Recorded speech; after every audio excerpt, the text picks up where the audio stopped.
தமிழ்நாட்டில் நடக்கிறது ஒரு ஜனநாயக ஆட்சி இல்லை, ஒரு கொடுங்கோல் ஆட்சி, கொடூரமான ஆட்சி, மக்களுக்கான ஆட்சி இல்லை. சசிகலா அவர்கள் தாவேகாவோட இணைய போறாங்க அப்படிங்கிற ஒரு பேச்சு அரசல் புரசலா வந்துட்டு இருக்கு.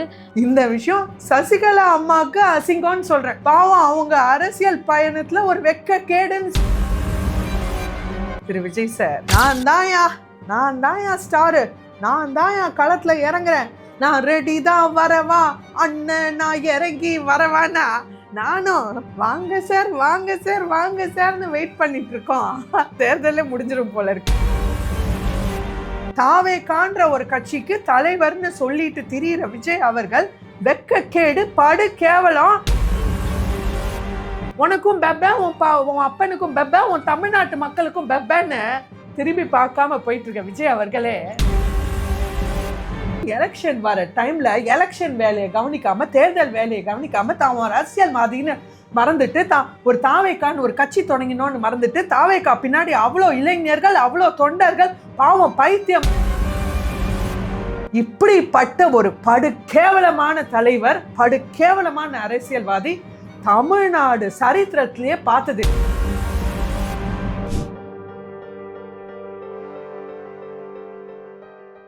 டேக்கு நேர்களுக்கு வணக்கம். இன்றைய அரசியல் கலந்துரையாடலுக்காக நம்மோடு இணைந்திருக்கிறார் பாஜகவை சார்ந்த திருமதி பிரியாஸ்ரீ அவர்கள். வணக்கம் மேம்.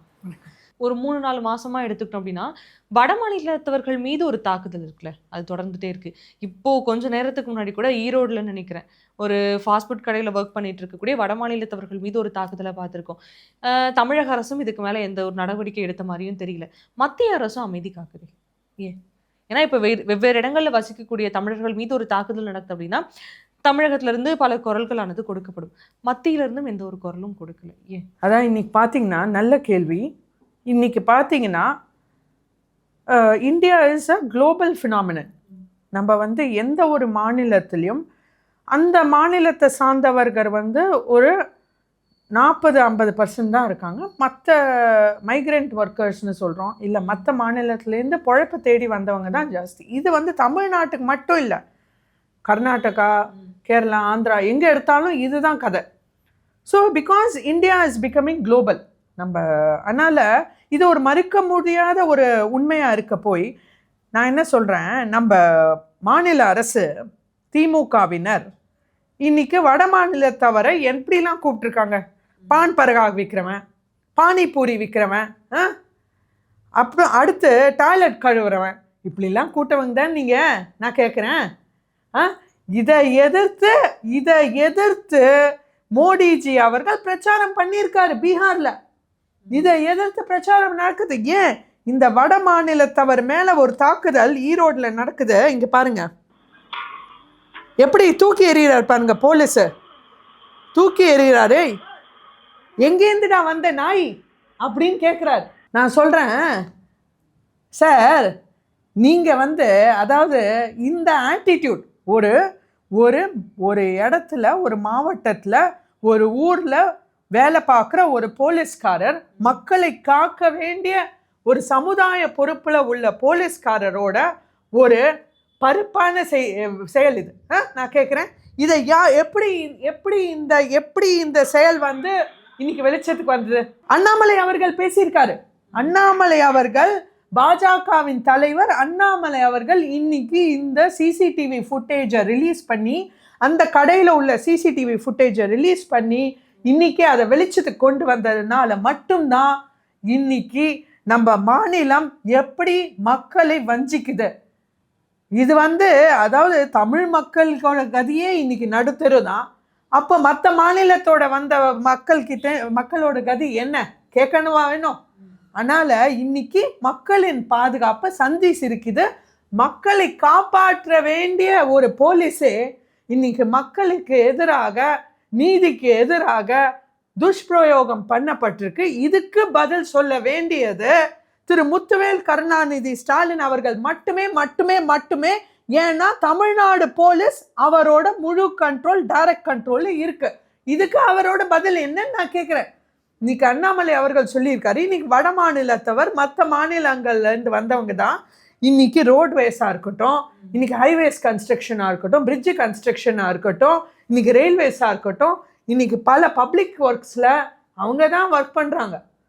ஸோ இன்னைக்கு தமிழ்நாட்டோட ஒரு பொருளாதார வளர்ச்சியில் அவங்க ஒரு மறுக்க முடியாத ஒரு சக்தியாக இருக்காங்க. முதல்ல பிறரை நம்ம வரவேற்கிறது தான் நம்ம தமிழ் கலாச்சாரம். வந்தோரை வாழ வைக்கும் தமிழ்நாடு, தமிழ் கலாச்சாரத்தில் இதுக்கு திரு முத்துவேல் கருணாநிதி ஸ்டாலின் அவர்களோட பதில் என்ன? தொடர்ந்து ஆனால் இந்த ஒரு வன்முறை நம்ம பார்க்க முடியுது இல்லையா?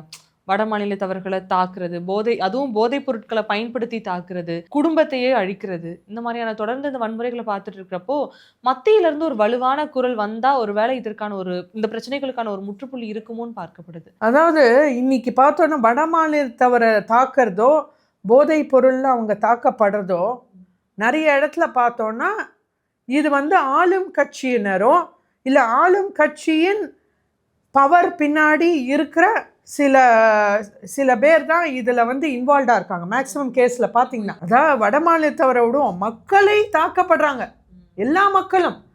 அதாவது இன்னைக்கு ஒரு கல்குவாரியில் ஒரு பிரச்சனைன்னு ஒரு news media TN media 24 TN news 24/7 அந்த செய்தி தொகுப்பாளர் எப்படி தாக்கப்பட்டார்? யார் காரணம்? ஆளும் கட்சியினர் காரணம். ஆளும் கட்சியின் ஆட்சி அதிகாரத்தோட அகங்காரமே இன்னைக்கு காரணம். இன்னைக்கு தமிழ்நாட்டில் நடக்கிறது ஒரு ஜனநாயக ஆட்சி இல்லை, ஒரு கொடுங்கோல் ஆட்சி, கொடூரமான ஆட்சி, மக்களுக்கான ஆட்சி இல்லை. அதுன்றது ஒரு விஷயமும் நிரூபிக்குது. 2026 மக்கள் இதுக்கு சரியான பதிலடி கொடுப்பாங்க. திமுகவுடைய நிர்வாகத்திறனை பார்க்கும் பொழுது இப்போ சமீபத்தில் அண்ணாமலை அவருடைய செய்தியாளர் சந்திப்பு பார்க்க முடிஞ்சது. ஒருவேளை பாஜகக்குள்ளேயும் ஒரு குழப்பமும் ஒரு குளறுபடியும் இருக்கோ அப்படிங்கிற மாதிரி தான் எல்லாருக்கான ஒரு கேள்வியுமே எழ ஆரம்பிச்சு. காரணம் என்ன அப்படின்னா, அண்ணாமலை அவர்கள் சொல்லியிருந்தாங்க, இந்த தேர்தல் பணிகளில் நான் ஈடுபடுறதில்லை, என்னுடைய பொறுப்புகள்ல இருந்து நான் கொஞ்ச நாள் ஓய்வெடுக்க போறேன் அப்படிங்கிற மாதிரி பேசியிருந்தாங்க. காரணமா தந்தையினுடைய உடல்நலக்குறைவை காரணம் காட்டியிருந்தாங்க. இது நிஜமாவே அந்த ஒரு காரணத்தை தான் அக்செப்ட் பண்ணிக்கணுமா, இல்லை பாஜகக்குள்ள நிஜமாவே ஏதாவது ஒரு பிரச்சனை இருக்கா அண்ணாமலை அவர்களுக்கும் பாஜகவினுடைய அங்க இருக்கக்கூடிய நிர்வாகிகளுக்கும்? அதாவது இன்னைக்கு தமிழக அரசியல்வாதிகள்ல, தமிழக அரசியல் தலைவர்கள்ல, ஏன் இந்திய அரசியல் தலைவர்கள்லயே நான் கொஞ்சம் சொல்லுவேன், ஒரு மிக சிறந்த ஒரு தலைவர் அண்ணாமலை அவர்கள். அவர் பின்னாடி ஒரு பெரிய பட்டாளமே ஃபேன் ஃபாலோயிங்கே இருக்கு. ஸோ அவர் ஏன்னா he is been IPS officer, he is well educated, IIMல முடிச்சிருக்கார் டிகிரி. அந்த மாதிரி ஒரு நல்ல ஒரு தேர்ச்சி பெற்றவர். அண்ட் பல போஸ்டிங்கில் போலீஸில் இருந்திருக்காரு, பல போஸ்டிங்கில் அவர் பொறுப்பில் இருந்திருக்கிறதுனால அவரோட நாலேஜும் அவரோட திங்கிங் ஆட்டிடியூடை வச்சு மக்கள் அவரை விரும்புகிறாங்க. ஸோ இன்னைக்கு அண்ணாமலை அவர்கள் அதனால் ஒரு பேசும் பொருளாக இருக்கார், அது புரிஞ்சுக்க முடியுது. இன்னைக்கு எந்த கட்சியிலையும் பார்த்தீங்கன்னா எந்த ஒரு தலைவரும் தே கோ த்ரூ ஃபேஸஸ். அண்ணாமலை அவர்கள் என்றைக்குமே ஒளிவு மறைவு இல்லாமல் மீடியா கிட்ட பேசக்கூடிய, நான் அடித்து சொல்வேன், இந்தியா முழுக்க ஒரே தலைவர் அண்ணாமலையாக மட்டும்தான் இருக்க முடியும். மேபி அவர் தவிர மேபி 1-2 பேர் இருக்கலாம். பட் எனக்கு தெரிஞ்சு இந்தியா முழுக்க இன்னைக்கு மீடியா கிட்ட டைரக்டாக, அதான் இன்கம் டேக்ஸ் அவரோட பேங்க் ஸ்டேட்மெண்ட்டை கூட மீடியாவில் சப்மிட் பண்ணியிருக்காரு. அதையே சொல்லியிருக்காரு, நான் தான் இனிச்சவன் மாதிரி என் பேங்க் ஸ்டேட்மெண்ட் கூட மீடியாவில் கொடுக்குறேன்னு. அப்படி ஒரு வெளிப்படை தன்மை உள்ளவர் திரு அண்ணாமலை அவர்கள் ஓப்பனாக பேசுகிறாரே. அவர் ஒன்றும் அரசியல் விட்டு விலகலை. நான் தேர்தல் பொறுப்பில் என்ன இந்த மாநிலத்தில் பண்ண சொல்கிறாங்களோ அதை பண்ணேன்றாரு. ஏன்னா he is also going through his phase. ஓப்பனாக சொல்கிறாரு, எங்கள் அப்பாவுக்கு டயாலிசிஸ் போயிட்டுருக்கு.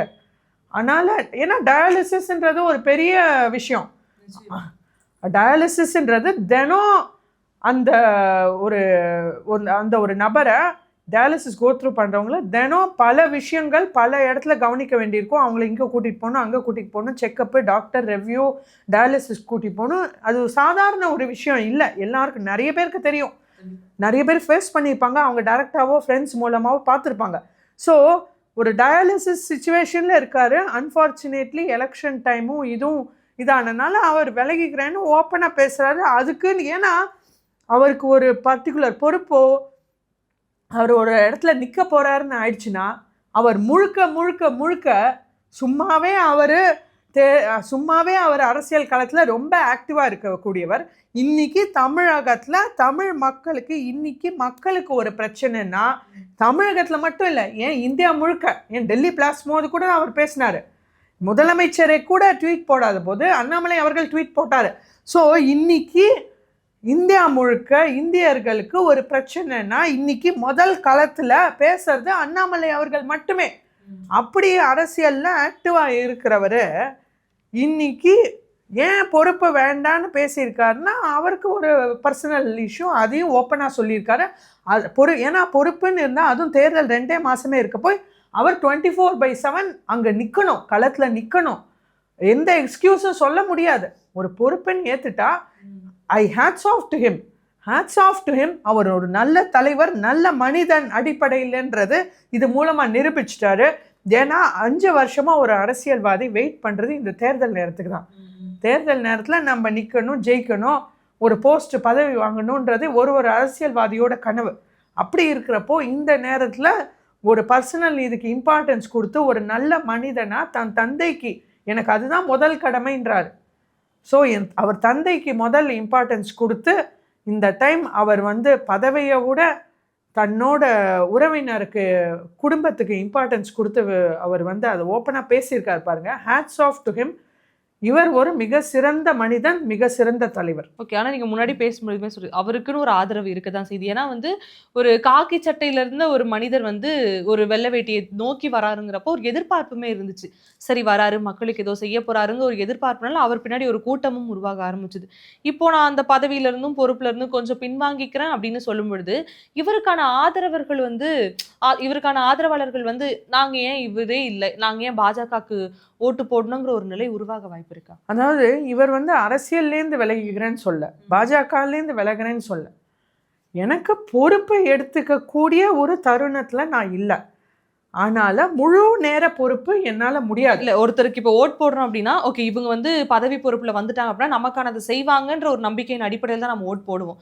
இவரே இல்லை, நம்ம ஏன் இவருக்கு ஓட் போடணும், நம்ம புதுசாக வந்திருக்கார் விஜய்க்கு ஓட் போயிடலாங்கிற அந்த ஒரு போக்கு உருவாக வாய்ப்பு இருக்கான்னு கேட்குறேன். நல்ல கேள்வி. அதாவது இன்னைக்கு அண்ணாமலை அவர்கள் பாஜகவில் தான் இருக்காரு, அண்ணாமலை அவர்கள் மக்களோடு தான் இருக்காரு, அண்ணாமலை அவர்கள் அரசியலில் இன்னுமே ஆக்டிவாக தான் இருக்காரு. இப்போ கூட ராஜாவை பார்த்துருக்காரு. இன்னைக்கு கூட இந்த வடமாநில தாக்குதலை முதல்ல ட்வீட் போட்டு வீடியோ ஃபுட்டேஜோட போட்டது அவர் தான். So he is active in politics. So people are going to vote for him. His fan following is going to vote for him, going to vote for BJP because Annamalai will be a big change maker. பொறுப்பில் இருந்தாலும் இல்லாட்டியும் அவரோட influence பாஜகவில் இருக்குது, அவரோட influence தமிழ்நாட்டில் இருக்க தான் போகுது. இது தொடரும். அடுத்தபடியாக சசிகலா அவர்கள் தாவேகாவோட இணைய போகிறாங்க அப்படிங்கிற ஒரு பேச்சு அரசல் புரசலாக வந்துட்டு இருக்கு, அதிகாரபூர்வமாக வரல.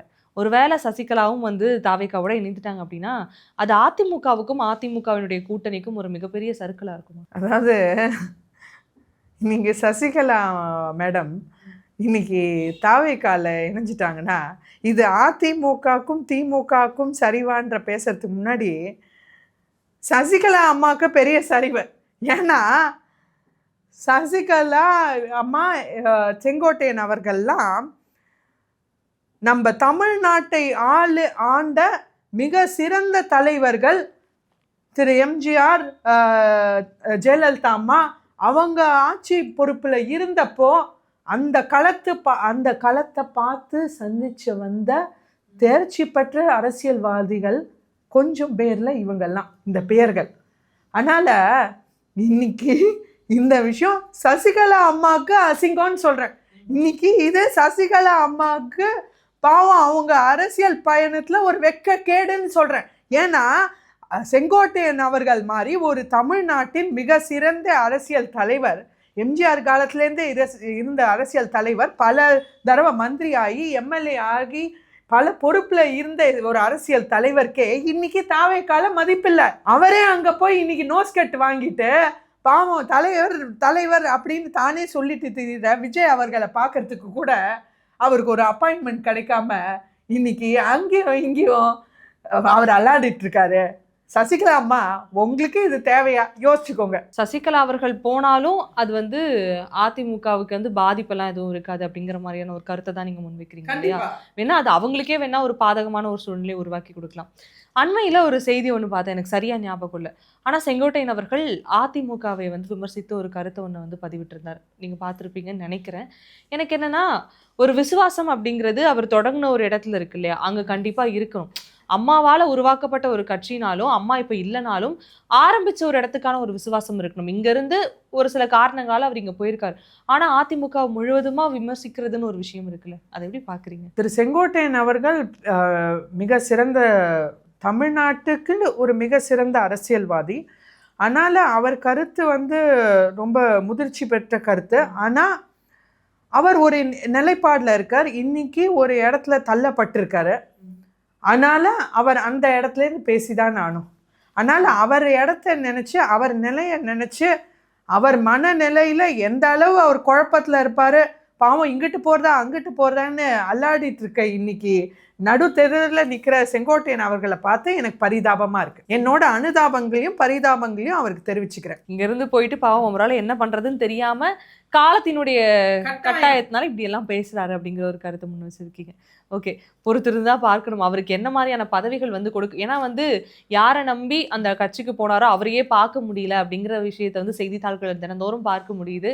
அவருடைய நிலையே ஒரு அவரை இனிமே பார்க்கவே முடியாது, யாரும் பார்க்கவே முடியாது இனிமே யாரும். ஆமா, ஏயா அதான் நான் கேட்குறேன், எந்த ஊழலை ஒழிக்கணும்னு நீங்க வந்து களத்துல இறங்கணும்னு வந்தீங்களே சார், திரு விஜய் சார், இந்த ஊழலை ஒழிக்கிறேன், திமுக ஒரு ஊழலின் மறு உருவம், நான் தான்யா ஸ்டாரு, நான் தான்யா களத்துல இறங்குறேன், நான் ரெடி தான் வரவா அண்ணன், நான் இறங்கி வரவானா, நானும் வாங்க சார்னு வெயிட் பண்ணிட்டு இருக்கோம்.